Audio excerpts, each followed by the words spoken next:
Hello everyone and welcome to another episode of daily market rundown जहां पर हम discuss करते हैं about all the important news and events that has happened in the market today.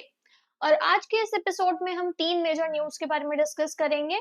और सबसे पहले हम बात करेंगे अबाउट द न्यूज कि एप्पल पे इंडिया में लॉन्च हो सकता है मिड 2026 में एंड इसके लिए एप्पल ने कुछ टॉक्स भी स्टार्ट करी हैं, उसको हम डिटेल में डिस्कस करेंगे। फर्दर इसका इम्पैक्ट भी थोड़ा बहुत आज देखने को मिला, वो भी हम बात करेंगे।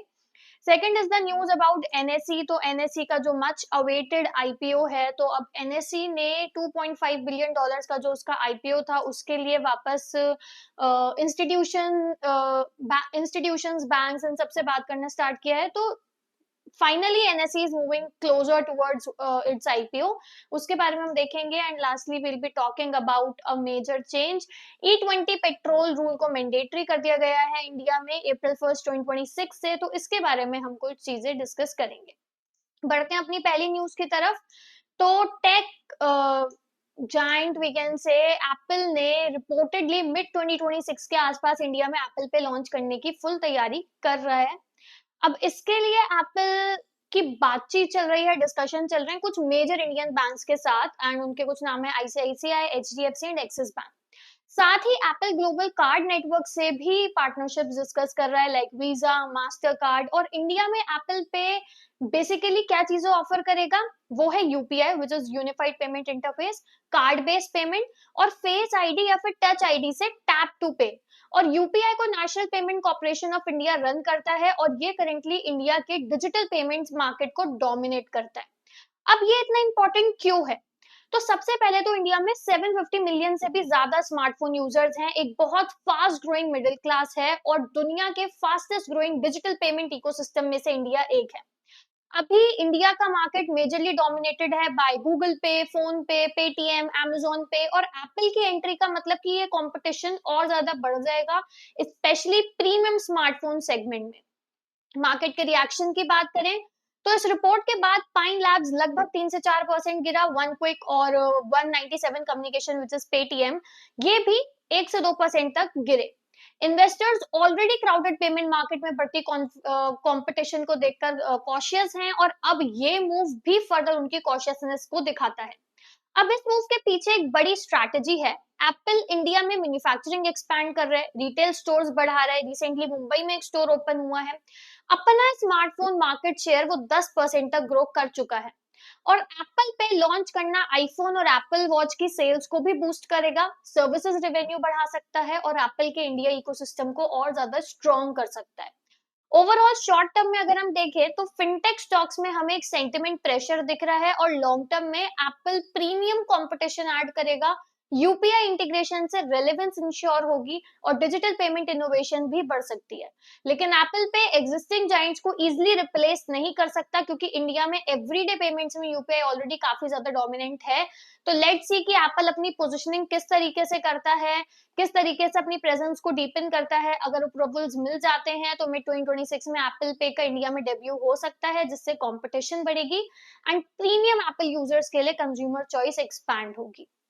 Now let's see our second news for today जहां पर इंडिया का सबसे बड़ा stock exchange NSE which is National Stock Exchange of India अपना आईपीओ के लिए फिर से प्रिपरेशन स्टार्ट कर चुका है। रिपोर्ट्स के अकॉर्डिंग एनएसई ने इन्वेस्टमेंट बैंक्स को इनवाइट किया है ताकि वो इसके पब्लिक इशू को मैनेज कर सके एंड मेजरली इसके लिए पिच हुई है। एक्सचेंज एक्सपेक्टेड है कि मिड मार्च 2026 तक एडवाइजर सिलेक्ट कर लेगा। अब ये आईपीओ का जो एक्सपेक्टेड साइज है it's around 2700 crore which is around 2.5 billion dollars and ये इंडिया का one of the biggest IPO बन सकता है। IPO likely completely offer for sale होगा जिसका मतलब है कि कोई फ्रेश इशू नहीं होगा, एग्जिस्टिंग शेयर होल्डर्स ही लगभग अपना 4 से 4.5% तक स्टेक बेचेंगे। अब प्रोसेस कौन मैनेज कर रहा है? एनएसई ने रॉथस्चाइल्ड एंड कंपनी को इंडिपेंडेंट एडवाइजर अपॉइंट किया है एंड ये एक इन्वेस्टमेंट बैंकर की सिलेक्शन लीड करेगा, लीगल एडवाइजर्स अपॉइंट करेगा और पूरा आईपीओ प्रोसेस को ओवरसी करेगा।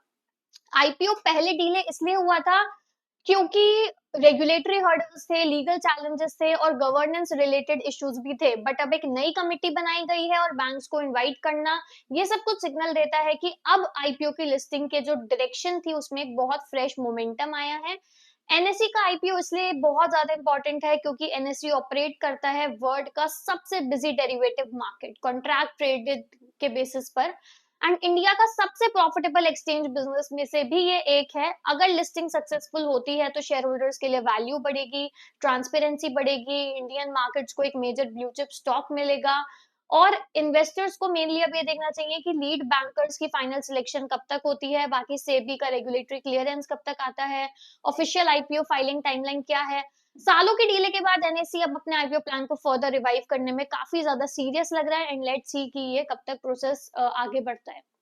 And now let's move to our last news for today, जहां पर Ministry of Petroleum and Natural Gas ने अनाउंस किया है कि 1 अप्रैल 2026 से इंडिया का सभी पेट्रोल पंप्स पर E20 पेट्रोल बेचना मैंडेटरी होगा, यानी कि वो पेट्रोल जिसमें 20% तक एथेनॉल ब्लेंडेड होगा, और इसका मिनिमम रिसर्च ऑक्टेन नंबर यानी कि RON 95 होगा।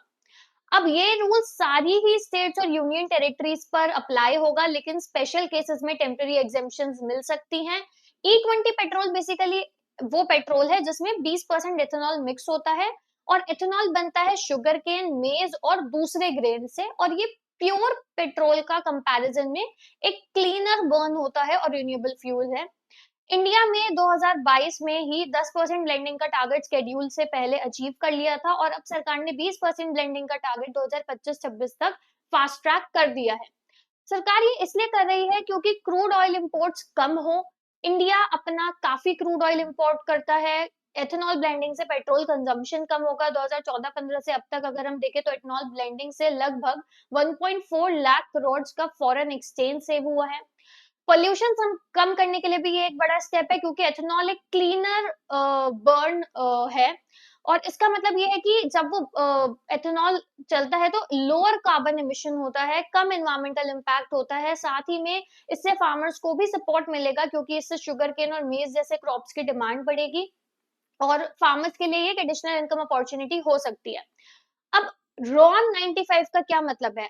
रॉन और RON is a research octane number जो फ्यूल की इंजन नॉकिंग के अगेंस्ट रेजिस्टेंस मेजर करता है, और एक हायर ऑन का मतलब है कि बेटर इंजन स्टेबिलिटी होगी, कम डैमेज होगा, स्मूथर परफॉर्मेंस होगी, और एथेनॉल का ऑक्टेन लेवल नेचुरली हाई होता है 108 रॉन, इसलिए ब्लेंडिंग से नॉक रेजिस्टेंस इंप्रूव होती है, और रॉन 95 का रूल इंश्योर करता है कि इंजन प्रोटेक्टेड रहे। व्हीकल्स पे इम्पैक्ट की बात करें तो 2023 और 25 में जो भी मैन्युफैक्चर हुई हैं कार्स वो ज्यादातर E20 कंपैटिबल हैं। पुराने व्हीकल्स में 3 से 7% का माइलेज ड्रॉप हो सकता है, और रबर और प्लास्टिक पार्ट्स का थोड़ा फास्टर वियर एंड टियर हो सकता है, लेकिन एक्सपर्ट्स के हिसाब से एज सच कोई मेजर ट्रांजैक्शन नहीं आएगा, सब प्रोसेस स्मूथ ही रहेगा। नाउ लेट्स सी कि कैसे फर्दर यहाँ पर हमें चीजें देखने को मिलती हैं, एंड बेसिकली अप्रैल 2026 से ये E20 petrol with Ron 95 India का एक नया नेशनल स्टैंडर्ड बन जाएगा, एंड ये स्टेप इंडिया के क्लीन एनर्जी पुश को और ज्यादा स्ट्रॉन्ग करता है, साथ ही इकोनॉमिक, एनवायरमेंटल और एग्रीकल्चर बेनिफिट्स भी लेकर आता है। And these were all the 3 news we needed to cover in today's video. अगर आपको ये वीडियो इन्फॉर्मेटिव लगा हो, ब्रेकडाउन हेल्पफुल लगा हो, so do like, share and subscribe to our channel, and also thanks for watching.